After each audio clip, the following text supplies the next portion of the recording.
Welcome back to Australia. Eszter, it's so lovely to have you back here at Timeless Textiles. Thank you for inviting me back again. Oh, it's a great pleasure.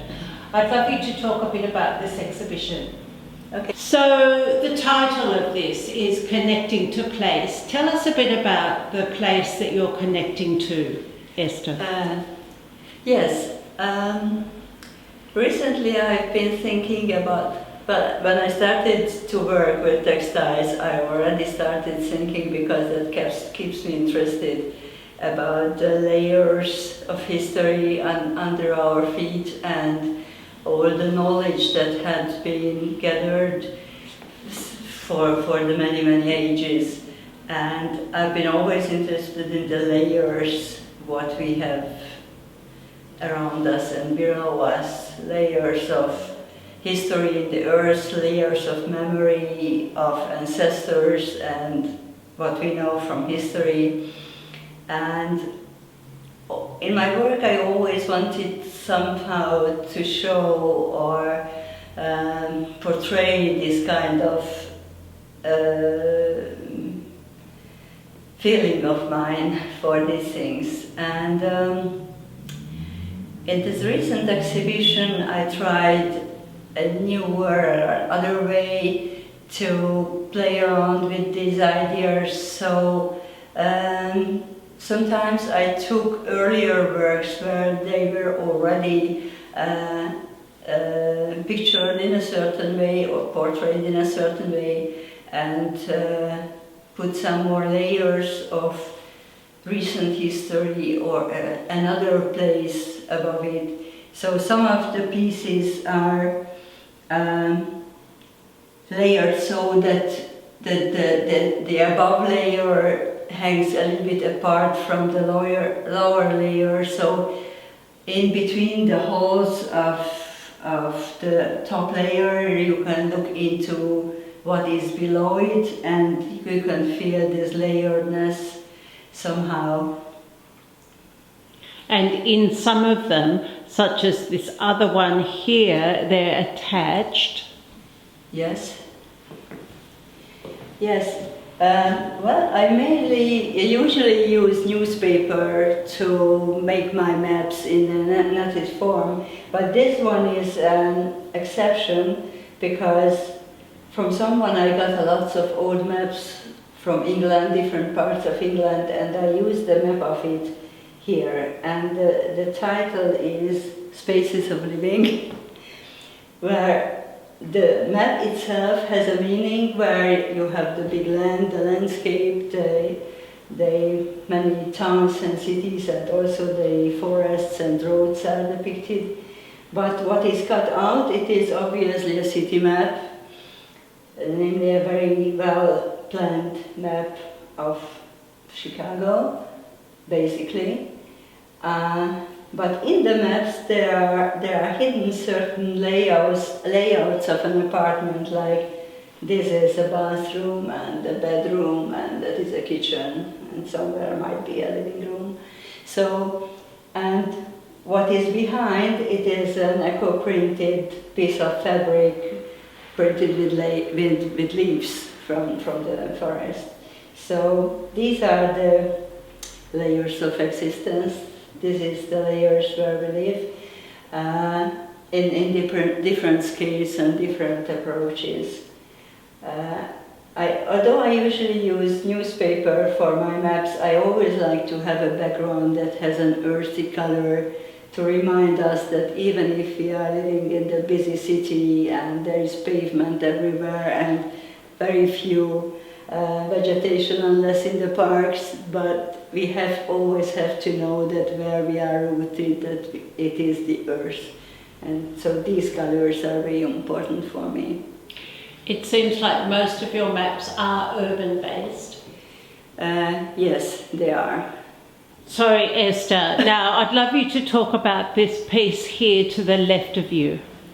Yes, so this piece was also started from an earlier one where I tried to depict the layers of history, and in the little squares I put some layouts of ancient and newer dwellings, like the So bottom one is an old African one, and if we go up, medieval and newer layouts or maps. And on the right hand side, if you look in between the grids and behind the net, you will see also some fragments combined with some integrated circuits connecting us to the present. And then there is a top layer that kind of overrides everything, and it is also kind of a winding city map of a hilly part, while the roads are going out horizontal on the left-hand side. And I try to depict all the layers of history and knowledge of our ancestors in our subconscious or in our conscious, to get a wider view on life where we are in. So kind of trying to give a holistic approach to the situation where we are now. And as coming from Europe and the recent crisis being next to us, very close, it influences my way of working, although I don't want to start with a certain theme or reaction on what is happening.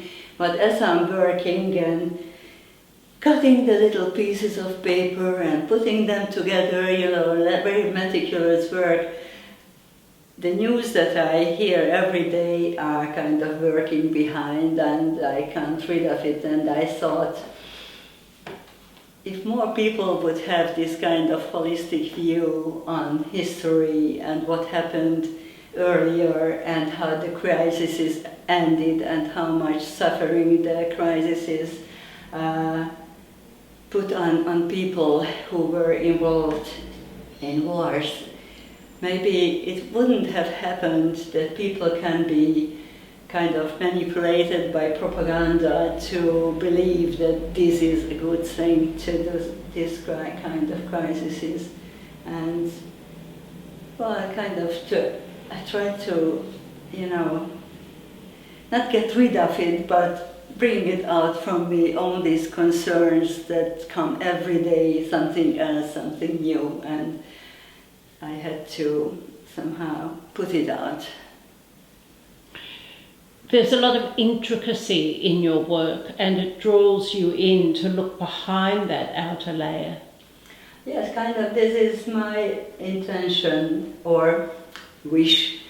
I would like to have kind of a conversation with the viewer. So when I finish a piece, I let it go. So I don't want to press anyone to understand what I meant. But if they have any kind of impression or thoughts or association on what they think, whatever it might be, I think it starts a conversation with the piece and the viewer, and when they get stopped and say, oh, what is this? And I have to go closer to it, and I have to step back to see what it is, and then closer again. Then it is kind of a conversation, and this is the thing that I would like to have. And Eszter, next to you are pieces that have a lot more colour in it than what you normally do. I've noticed that you've got greens and purples and turquoise in your work. Just talk to us a bit about the introduction, because you've been known so much for your earth colours. Yes, actually they were very bright colors when I began, but I kind of muted them down a little bit to be closer to earth colors. So the bright yellow is there in the sunshine, and the purple is there on the sunset, and so these colors are all somehow present in the earthly life. Could you talk about these though? These have certainly different colourway for you. Yes, this is a different colorway, and maybe it is an earlier way. So when I started quilting in the mid-90s, I used lots of greens and blues, and this one is kind of returning to that but in a different way, using the maps on the surface. Where do you think you're going to next head with your work, Eszter? Oh, there are so many ideas that it's difficult to predict. Probably I will go on with this kind of layering, but I also had some three-dimensional work. I love to work with paper pulp that I made myself after harvesting Russian sedge and cooking it to wonderful textured fibers.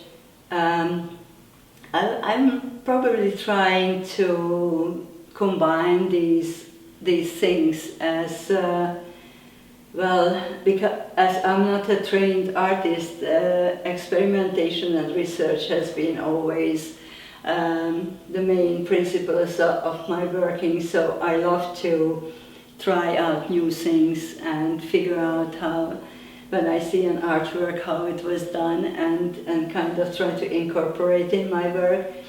So there are many directions where I can go. I'm interested to know whether you think that your immersion in the Australian outback is going to impact on your work. I'm sure it will, and probably not in a direct way that I will depict rocks or the desert or whatever, but these impressions work always for a long time, and you never know if how they spring up or bear, and they are very deep impressions. What I get in Australia, very much down to the earth, which I really like, and I think it will work back in my unconscious, and at some certain point it will pop up and work. I'll be interested to see whether our vast blue sky appears. Well, I'm looking forward to seeing what you do create as a response of hanging out in Australia. Yes, me too. And it's such an honour to have you back here in Australia, so thank you so very much. Such an honour to be here, really. I feel moved to be back here.